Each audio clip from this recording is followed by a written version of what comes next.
আরে মা, আমাকে বাঁচাও, না হলে আমি মরে যাব। আরে বাবা, আমাকে বাঁচাও, না হলে আমিও মরে যাব। আরে ছেলে, চিন্তা করিস না, আমি তোকে তুলে ফেলবো। আরে তোকেও আমি তুলে ফেলবো। এই নে ছেলে, আমি তোকে টাকা দিলাম। এই নি ছেলে, তোকে আমি বই দিলাম। আরে গরু, তোর আগে আমার ছেলেকে টাকা দিয়ে তুলে ফেলবো। এই নি টাকা, এই নি টাকা।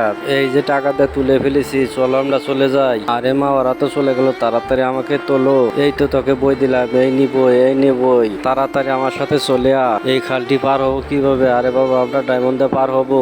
আরে ছেলে, ওরা তো খালটা পার হয়ে গেল, আমরা কিভাবে পার হবো? আরে বাবা, এই গাছটি ফেলে গাছের উপর দিয়ে পার হয়ে যাব। এবার আমাদের নদীটি পার হতে হবে, পার হলেই সোনাগুলো আমাদের হয়ে যাবে। আরে বাবা দাঁড়াও, আমরা ডায়মন্ড তো কাজ হচ্ছে না, চলো আমরা বাসায় ফিরে যাই। আরে ওরা তো নদীটা পার হতে পারলো না, তাহলে আমরা পার হবো কিভাবে? আরে মা দাঁড়াও, আমার বন্ধুরা সাহায্য করবে। প্রথমে ভিডিওতে লাইক দিবে, তারপরে সাবস্ক্রাইব, তারপর শেয়ার অপশনে ক্লিক করে এই সাইডে ক্লিক করলে এরকম ম্যাজিক দেখতে পাবা। এখনই ট্রাই করো। আর এই নৌকা দিয়ে আমরা পার হয়ে যাই, এই সোনাগুলো এখন আমাদের।